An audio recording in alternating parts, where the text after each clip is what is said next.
Who gave you that necklace? It was a gift from my mom. Can you take me to your mama? Jessica! I thought you're dead. I'm here. I'm alive. The billionaire saw a poor little girl wearing his long-lost necklace. You won't believe what happened next. Esteemed viewers, welcome to Luxurious True Life Stories. Please like and subscribe for more captivating luxury true stories. Let's get into the story. Jessica Collins lived in a narrow apartment above a noisy street in Manchester. The paint on the walls is peeled like tired skin, and the windows rattled whenever buses passed. She shared the cramped space with her aunt, Vivian, a woman whose sharp tongue cut deeper than any blade. Jessica's parents had died when she was young, leaving her with nothing but a box of old photographs and a stubborn dream. Vivian never let her forget that she was a burden. Every morning before school, Jessica scrubbed floors, washed dishes, and ironed Vivian's clothes before rushing out the door with barely enough time to breathe. Despite the hardship, Jessica carried light inside her. She loved the sky. She would stand on the rooftop at night, staring at the stars, whispering promises to herself that one day she would escape the life she was trapped in. She worked part-time at a small bakery owned by Mrs. Eleanor Brooks, a widowed woman who noticed Jessica's quiet strength. Jessica saved every tip she earned in a hidden tin box under her mattress. She dreamed of becoming a fashion designer. At night, under dim light, she sketched dresses on scraps of paper, imagining fabrics she could not afford. Vivian mocked her constantly. "Dreams don't feed you," she would say, slamming doors and criticizing every move Jessica made. Yet Jessica endured. She had learned that silence was safer than arguments. In school, teachers admired her intelligence, but she rarely spoke about her home life. She carried her struggles privately, smiling softly when others complained about trivial things. Deep inside, she believed her life would change one day. She didn't know how. She didn't know when. But she felt it. Something bigger was waiting beyond the rooftops she watched every night. Across the same city, far from the crowded street Jessica knew, Solomon Walter lived behind tall iron gates and polished marble floors. The Walter estate stood quiet and grand, guarded more by expectation than security. Every morning began the same, formal breakfast, business newspapers, and his father's strict voice discussing markets and mergers. Solomon listened, nodded, and said little. Wealth surrounded him, yet comfort never did. The servant spoke politely but never warmly, and laughter rarely lived in the house. Solomon preferred the old greenhouse behind the mansion. Hidden from cameras and schedules, he designed structures in a worn sketchbook he kept secret from his father. He loved architecture, clean lines, open spaces, places where people could breathe freely. But his father had chosen his future already: international business, corporate leadership, inheritance of the Walter Empire. Every conversation ended the same way: duty before passion. Solomon obeyed outwardly but felt a quiet resistance growing inside him. At school he kept distance from wealthy classmates who valued status over sincerity. He watched people carefully, noticing small details others ignored: the janitor humming while working, the scholarship student studying late. He admired effort more than privilege. Though he had everything money could buy, he envied those who owned their dreams. Some nights he stood at his balcony, staring at the city lights below, wondering what life felt like outside expectations. He didn't know that soon, in a place far simpler than his world, he would meet someone who carried exactly the freedom he longed for. The city scholarship center buzzed with students filling forms and asking questions. Jessica stood quietly near the back, clutching her worn folder tightly so the papers inside wouldn't bend. She had come alone after work, still smelling faintly of flour and sugar from the bakery. The hall felt intimidating: polished floors, confident voices, and people who looked far more prepared than she felt. Still, she stayed. Opportunities didn't visit twice. Solomon entered moments later, sent there by his school advisor who insisted he understand ordinary academic processes. He walked through the crowd without interest until someone suddenly stepped sideways in front of him. Papers scattered across the floor. Jessica froze in embarrassment as her sketches slid everywhere. Solomon immediately knelt to help, picking up drawings of dresses, careful lines and creative detail covering each page. He paused longer than necessary, studying one design. "You made these?" he asked softly. Jessica nodded, expecting criticism, but his expression held curiosity instead. For the first time that day she relaxed slightly. They moved aside near a window, speaking in low voices. Their conversation flowed easily, about studies, dreams, pressure, and uncertainty. The crowded hall faded around them. Two strangers from different worlds discovered they understood each other perfectly, and neither noticed how long they had been talking until the lights began to dim. After the scholarship meeting, their paths kept crossing. First at a cafe near the bus stop, then at the bookstore, then again at the same library table as if coincidence had chosen them. Soon they stopped pretending it was accidental. Solomon waited for her after her bakery shift, and Jessica brought him leftover pastries wrapped carefully in paper. They talked about everything, her sketches, his hidden architectural designs, fears about the future. With him, she didn't feel poor. With her, he didn't feel trapped. One evening rain poured suddenly across the streets. They ran under a small shelter beside a closed flower shop, laughing as thunder echoed above them. Jessica watched the storm with calm fascination while Solomon watched her. He reached into his coat pocket and revealed a small box. Inside lay a delicate silver necklace with a tiny star pendant. He told her the star meant direction, something constant even when life lost its way. Jessica hesitated before accepting, holding it as if it were fragile hope itself. He fastened it gently around her neck. The moment felt quiet and certain. No grand declarations, no witnesses, just sincerity. They promised to never lose each other no matter where life pushed them. Jessica believed him completely. Solomon did too. Neither of them knew that circumstances already moving beyond their control would soon separate them in a way promises alone could not prevent. The news came without warning. Solomon was called home early from school and found suitcases waiting in the hallway. His father had arranged immediate transfer abroad to a prestigious university and business training program. Departure was in 2 days. There was no discussion, only instruction. Every attempt Solomon made to argue was met with the same response: his future had already been decided. He searched for Jessica that evening, but she had taken an extra shift at the bakery. The next morning he returned, yet Vivian answered the door and claimed Jessica was not home, refusing to let him wait. With no phone number and little time left, frustration turned to urgency. He wrote a letter explaining everything, promising he would return and find her. He left it tucked carefully inside the side window frame where she usually kept her spare key, believing she would see it immediately. Jessica came home exhausted late that night and never noticed the letter hidden behind the loose panel. 2 days later Solomon left the country believing she had read his message. Jessica waited days at the library, then weeks, the necklace resting against her heart as silence replaced certainty. Neither knew the other was searching. Distance wasn't what separated them, misunderstanding did. Weeks passed and Jessica's routine slowly changed. Morning nausea interrupted her bakery shifts, and exhaustion followed her through classes. At first she ignored it, blaming stress and lack of sleep. But the dizziness worsened until Mrs. Brooks insisted she visit a clinic. The doctor spoke gently, yet the words struck hard. She was pregnant.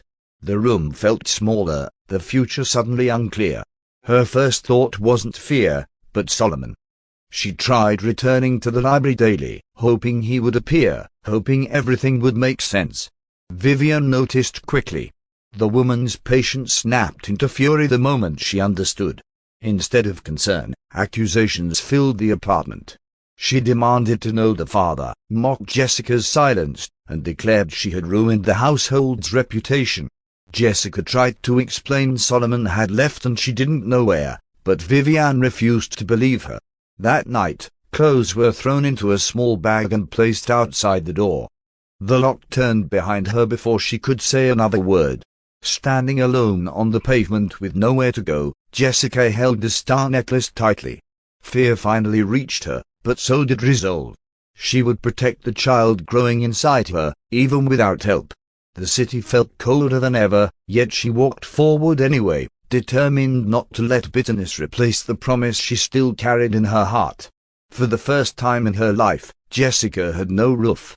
She spent the first nights moving between a bus station bench and a small shelter that allowed her to stay only briefly. Hunger became familiar, and fatigue constant. Yet she kept working wherever she could, cleaning tables in late-night diners, sorting boxes in small stores, anything that paid a few coins. Mrs. Brooks eventually found her and offered occasional meals, though she could not provide housing. Jessica refused to surrender to despair. Every day she spoke softly to the unborn child, promising a safer world than the one she had known.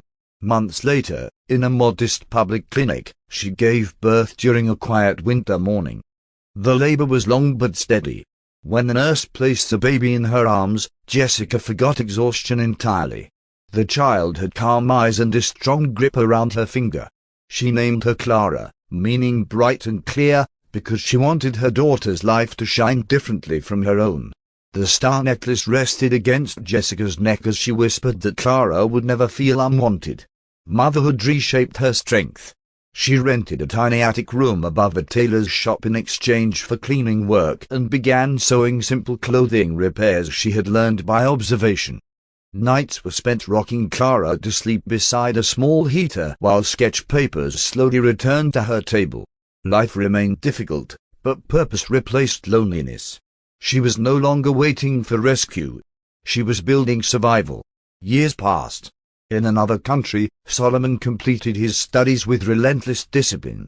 Business, finance, leadership, he mastered each field quickly, not out of passion but necessity. Yet during quiet moments, he still carried the memory of a girl who loved the sky. He had searched online, written to the scholarship center, and even asked former classmates, but no trace of Jessica appeared. The silence convinced him she had chosen to move on. He buried the hurt inside ambition. When he finally returned to his home city, he was no longer the uncertain boy who left. He arrived as a young entrepreneur with investors behind him and plans to launch his own technology infrastructure company rather than join his father's corporation. The decision created distance between them, but Solomon insisted on building something of his own. Within months, his company gained attention for innovative urban development projects, and he stepped into the role of CEO with calm authority. Despite success, something felt unfinished. Passing familiar streets stirred a quiet ache he never admitted publicly. One evening, after seeing the library where they once met, he made a decision. Before expanding his company further, he would find Jessica Collins, not for the past, but for closure. He needed to know what became of the promise they once shared, even if the answer hurt. Solomon stood outside the old apartment building he remembered from years ago. The paint looked worse now, the hallway darker, yet the address was unchanged in his memory. He climbed the stairs slowly, rehearsing what he might say if Jessica opened the door. When it finally did, it wasn't her. Vivian stared at him, confused at first, then instantly guarded once he spoke Jessica's name. Her expression hardened. She sighed heavily and told him Jessica had died years earlier after falling into bad circumstances. The words were delivered with practiced certainty. Solomon felt the ground shift beneath him. He asked questions, when, how, but Vivian dismissed details, insisting the past was painful and not worth reopening. She closed the door before he could press further. Outside, Solomon remained motionless. The city sounds blurred around him. Grief settled heavily, sharper than he expected after so much time. He walked for hours without direction until night covered the streets. The promise he believed still existed dissolved into regret. Believing he had lost her forever, he stopped searching.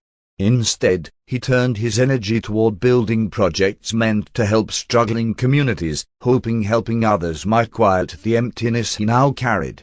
Months later, Solomon began visiting neglected neighborhoods connected to his company's redevelopment plans.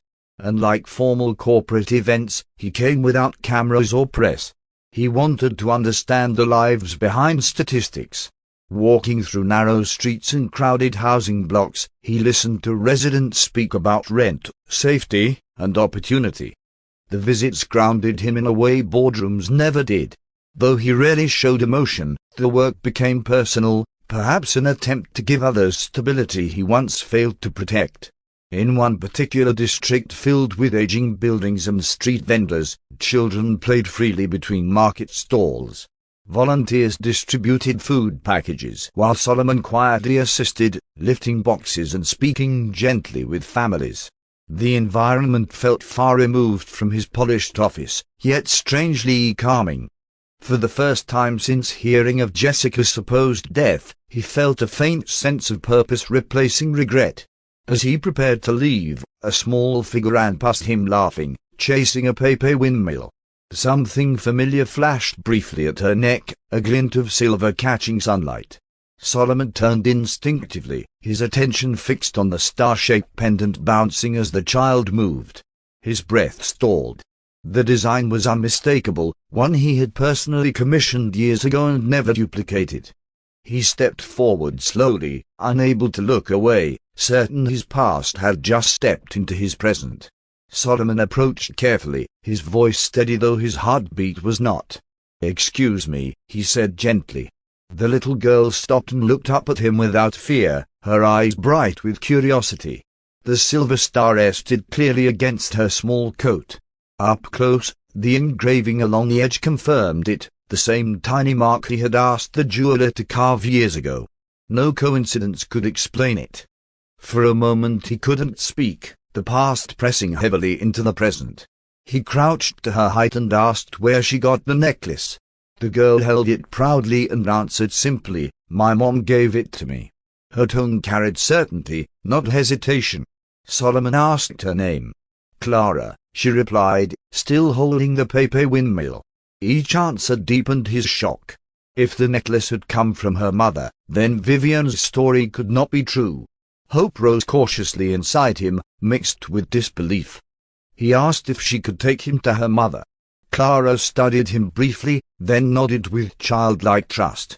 She began walking toward a row of older buildings across the street. Solomon followed, every step heavy with possibility. The distance felt longer than it was, anticipation tightening his chest. When Clara stopped at a narrow doorway and pushed it open, Solomon prepared himself, though nothing could truly prepare him for who might be waiting inside. Clara stepped inside the modest hallway and called softly for her mother.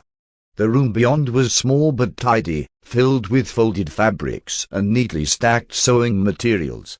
Sunlight filtered through thin curtains onto a work table covered with sketches and measuring tape. Solomon stood at the doorway, barely breathing. Footsteps approached from the adjoining room. Jessica appeared, wiping her hands on a cloth, expecting a neighbor.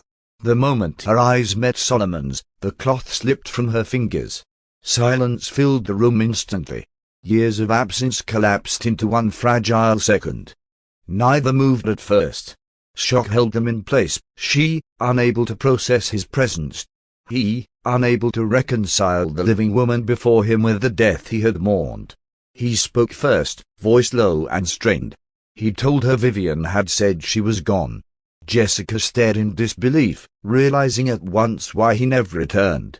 The misunderstanding that shaped their lives revealed itself without argument.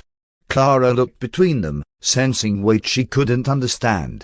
The necklace glinted softly between mother and daughter as the truth finally stood visible. They had not abandoned each other. They had been separated by a lie. Jessica slowly sat down, steadying herself against the table. Her hands trembled, not from fear but from the sudden collision of past and present. She explained everything plainly, the pregnancy, being forced out, raising Clara alone. Each sentence was simple, without accusation, yet heavy with years she endured quietly. Solomon listened without interruption, his expression tightening as he realized how much had happened beyond his reach. When she finished, Clara leaned against her mother, unaware she had just connected two broken lives. Solomon finally spoke, apologizing with sincerity that carried no pride. He admitted he searched and believed the lie. The regret in his voice held weight Jessica recognized. She had once imagined this moment many ways, but anger no longer lived in her, only exhaustion and cautious relief that he had come back at all. The room felt different now, no longer tense but uncertain. Past love lingered quietly beneath careful words. Clara asked if he would visit again, her innocence easing the heaviness between them. Solomon agreed immediately.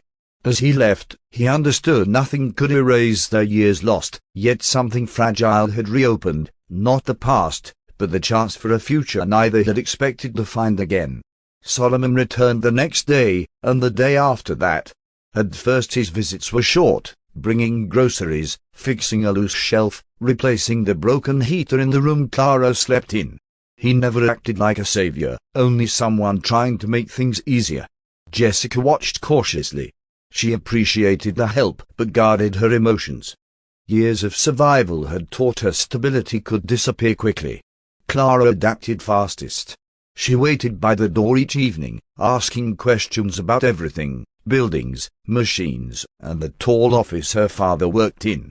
Solomon answered patiently, often sitting on the floor while she showed him drawings she made beside her mother's sewing table. Through the child, conversation between him and Jessica slowly became natural again. They spoke about daily life rather than the past, rebuilding familiarity piece by piece. One evening, Jessica thanked him but reminded him she had learned to manage alone. Solomon understood and promised he wasn't trying to replace her strength. He only wanted to be present now that he knew the truth. The honesty eased tension.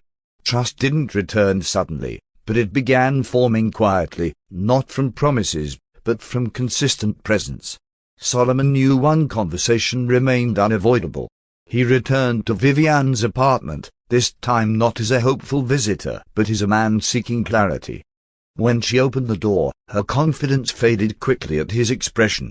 He calmly explained he had found Jessica and Clara. The silence that followed exposed the truth before she spoke. Vivian attempted excuses, fear of scandal, anger at Jessica's pregnancy, belief that separating them was best. Her words sounded smaller with each sentence. Solomon did not argue loudly. Instead, he stated plainly the damage caused by her decision, years lost between a father and his child, and unnecessary hardship for Jessica. His calm disappointment carried more weight than anger. He left without threats or drama, only certainty that deception would no longer shape their lives. When he told Jessica later, she listened quietly. She felt no desire for revenge, only closure. The past no longer controlled her present. For the first time, both of them understood the separation had ended, not emotionally, but factually. Nothing remained hidden anymore. Weeks later, Solomon invited Jessica and Clara to visit his company office. Jessica hesitated at first, unsure she belonged in such a place, but Clara's excitement convinced her.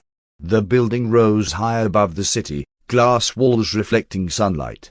Inside, employees greeted Solomon respectfully while casting curious but polite glances at his guests. He introduced them simply, without explanation, making sure Jessica never felt displayed. Clara explored everything with wonder: elevators, digital screens, and the rooftop garden. Solomon showed her a small model city used for planning projects, explaining how buildings were designed to help communities live better. Jessica watched quietly, realizing his success had not erased the thoughtful boy she once knew. His ambition had grown, but his purpose had deepened. Before leaving, Solomon revealed a newly renovated workspace in the building, a modest studio he offered Jessica to use for sewing and designing professionally. She was stunned and uncertain, fearing dependency. He clarified it was an opportunity, not charity, and she could refuse. After a long pause, she accepted cautiously, not for herself alone but for Clara's future. A new chapter of independence began forming in a place she never imagined entering. Jessica's small studio slowly transformed into a working space filled with fabrics, patterns, and quiet determination. She began repairing clothes for employees, then designing simple pieces that attracted attention beyond the office. Orders grew steadily through word of mouth. She worked long hours, but with satisfaction she had never known before. For the first time, her talent shaped her future instead of merely helping her survive. Clara often stayed after school, doing homework at a corner table while Solomon occasionally reviewed reports nearby. Their relationship deepened naturally, shared lunches, short walks, and bedtime stories when work allowed. He never forced affection. He earned it. Clara began calling him Dad one evening without thinking, then covered her mouth in surprise. Solomon smiled softly, answering as if she had always called him that. Jessica observed these moments quietly. The tension she once carried around him softened into comfort. Conversations returned to ease, and laughter appeared more often. They were no longer rebuilding what had been lost. They were creating something entirely new. Their connection now rested not on youthful promises but on presence, responsibility, and mutual respect. Success brought attention, and not all of it was welcome. A competing developer unhappy with Solomon's community projects attempted to pressure him into abandoning a redevelopment site. Anonymous complaints were filed against his company, and inspectors began appearing frequently. Though legal, the visits were disruptive and clearly intentional. Solomon remained calm publicly but increased security around places connected to him, including Jessica's studio. One evening a man appeared near the building asking questions about her work schedule. Security intervened before anything serious occurred, yet the message was clear: intimidation. Jessica considered stepping away from the studio to avoid causing problems, but Solomon assured her she was not responsible for business conflicts. He arranged additional protection and continued negotiations through proper legal channels rather than retaliation. The situation strengthened their trust rather than weakening it. Jessica saw his restraint and integrity under pressure, while he saw her refusal to panic. Within weeks authorities dismissed the false complaints, and the competitor withdrew. The incident passed, leaving them closer and more certain that standing together was no longer just emotional, it was practical. With peace restored, life settled into a gentle rhythm. Clara excelled in school and proudly showed both of them her drawings and essays. Jessica's designs were now sold through a small online store managed by one of Solomon's marketing teams, though she insisted on overseeing every detail herself. Evenings were often spent together cooking simple meals, a quiet routine far removed from the chaos that once defined their lives. One night on the rooftop garden of the company building, Solomon asked Jessica what she truly wanted now that stability existed. She thought carefully before answering: not wealth, not comfort, but permanence. She wanted a life where Clara never feared losing family again. Solomon understood. He spoke honestly about his feelings, no grand speeches, only certainty that he wished to remain beside her openly rather than carefully. Jessica didn't answer immediately. Instead she looked at the city lights, then at Clara laughing nearby. Years ago, hope had been fragile. Now it felt earned. She accepted not just him, but the life they had patiently rebuilt. The past no longer defined their relationship. Choice did. A small ceremony was held in a quiet garden rather than a grand hall. Only close friends, Mrs. Brooks, and a few trusted colleagues attended. Clara stood proudly between them, holding both their hands as if confirming the moment herself. There were no elaborate decorations, just sunlight, calm air, and sincerity. When Jessica wore the star necklace again, it no longer represented a promise waiting to survive distance, but a journey completed. Solomon spoke gently, not about the years lost but about the years ahead. Jessica answered with equal simplicity. They had learned that love was not proven through grand gestures but through staying, listening, and choosing each other repeatedly. Clara smiled throughout, understanding in her own way that the uncertainty she once lived with had ended. Afterward they walked together beyond the garden path, not toward luxury or escape, but toward an ordinary life finally free from interruption. The future held challenges like any other family's, yet none felt frightening anymore. What began with separation ended with belonging, and the star that once guided them back to each other now simply shone above a home they had built together. As this story comes to an end, remember that behind every luxury lies a truth few ever see.